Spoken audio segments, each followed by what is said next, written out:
როგორ ხვდება ტრაილერების მძღოლებისგან ამოღებული მილიონები ქართული ოცნების სალაროში. კვლევას საერთაშორისო გამჭვირვალობა აქვეყნებს. ირკვევა, რომ ამ ბიზნესს ქართული ოცნების წევრები ან მათთან დაკავშირებული ხალხი აკონტროლებს და დიდ ფულს იღებს. უკვე 12 წელია საბაჟოებთან გვაქვს სპეციალური ავტოსადგომები. თუ ტრაილერი აქ არ შევიდა და არ გაჩერდა, საზღვარს ვერ გადაკვეთს. მხოლოდ გავლაში იხდიან 80 ლარს. ასეთი სადგომებიდან 8 ოცნების წევრების ან პარტიის დამფინანსებლების ხელშია.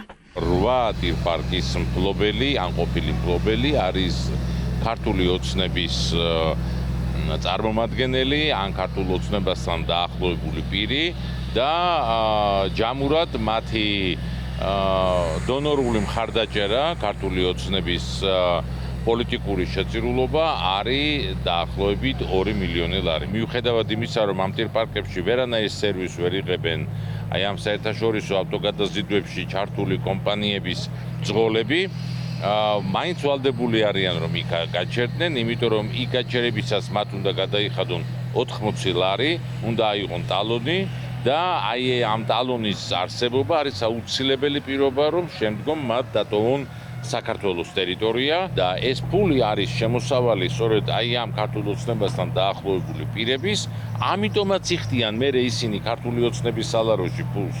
ამიტომ აქვთ მათ ვალდებულება ქართული ოცნების წინაშე, რომ მათ სანაცვლოდ მიიღეს სწორედ ეს ნებართვა. ეს არის კორუფციის მაჩვენებელი. სარფში ავტოსადგომს შპს ფიგოილი ფლობს. მისი მეწელე ოცნების დეპუტატი გია ჭყონია. მის კომპანიასთან დაკავშირებულმა პირებმა 797,000 ლარი აჩუქეს ოცნებას. ჭყონია პირველების ზარებს არ პასუხობს. წითელხიდზე ავტოსადგომს დეპუტატ ვიქტორ ჯაფარიძის ოჯახი ფლობდა. საერთაშორისო გამჭვირვალობაში ფიქრობენ, რომ წილი ჯაფარიძის ცოლმა მხოლოდ ფორმალურად გაასხვისა. სარფიდან გამომავალ გზაზე გონიოსთან ასეთი ტირპარკის მფლობელი არის გიორგი ჭყონია, საქართველოს პარლამენტის ქართული ოცნების დეპუტატი. მარნეული 2014-ის დამფუძნებელი ყოფილი მფლობელები არიან ქართული ოცნების დეპუტატის ვიქტორ ჯაფარიძის მეუღლე ნათია ხვისდანი და მისი ბიზნეს პარტნიორი. ყოფილი მფლობელობა არ ნიშნავს იმას, რომ მათ დაკარგეს რაიმე კონტროლი აი ამ ბიზნესზე. ფორმალურად გადააფორმეს საკმაოდ დიდი ეჭვია, რომ ეს არის ფორმალურად გადაფორმებული. დმანისსა და სადახლოში ტირპარკები ძმები აბრამიშვილების ხელშია. მათ ოცნებას 700,000 ლარზე მეტი აჩუქეს. რომან აბრამიშვილი იმითაა ცნობილი, რომ კახაკალაძისგან 1,5 მილიონად ნაყიდი ბინა ვაკეში ვახტანგ გომელაურს 9 მილიონად მიხიდა.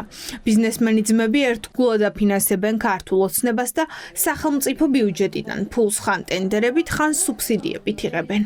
კალაძესგან ნაყიდი ბინა გადაყიდა გომელაურზე, ეს შუამავალი კაცის არ იქნებოდა შემთხვევითი ფიგურა, რომელიც რაღაცნაირად არ იქნებოდა დაკავშირებული ამ ორ ადამიანთან. ქართული ოცნების მმართველობის დროს მოიხვეჭეს, რაც შეეძლოთ ყოველ შემთხვევაში და რაც მოახერხეს. შეწირულობების პარალელურად იზრდებოდა მაგალითად ტენდერები, იღებდნენ სუბსიდიებს, ძალიან კარგად იციან როგორ გამოიყენონ სახელმწიფო ქონება. ძირითადად, როდესაც სახელმწიფო ქონებას ყიდულობ, იქ მოყვება რაღაც გარკვეული საინვესტიციო ვალდებულებები და ამათ ხშირად ეს საინვესტიციო ვალდებულებები ან არ აქვთ, ან ძალიან მინიმალური აქვთ. 2024 წლის სტატისტიკით ყოველდღიურად 2400 სატვირთო შემოდიოდა საქართველოს საზღვარზე.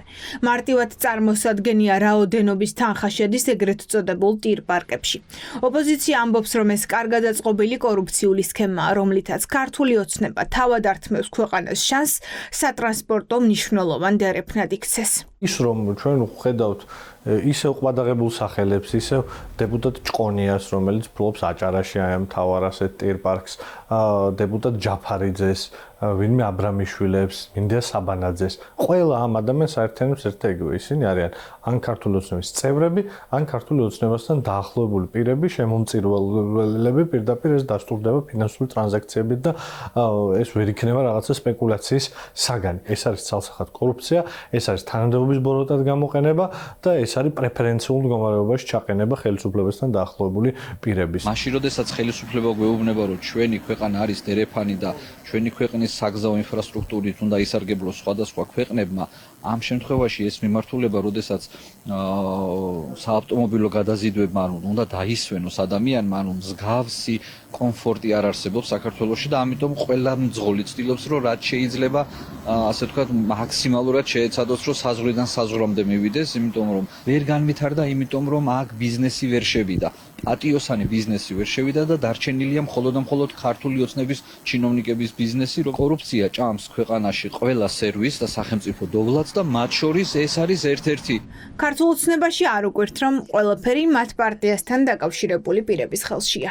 კონკურენცია არის აბსოლუტურად ნებისმიერ ნებართვის გაცემის დროს, ეს არის აუქციონი იქნება თუ ტენდერი და ასე შემდეგ. რატო უნდა წავეყო? ყველაფერი რატომ უნდა წავეყო? რატო? ხო და რატო უნდა მქონდეს ახლა წაკითხული მე პარკირება ვინ მოაწყო სარფის საბაჟოსთან ახლა? ეს რატომ უნდა მქონდეს მე წაკითხული?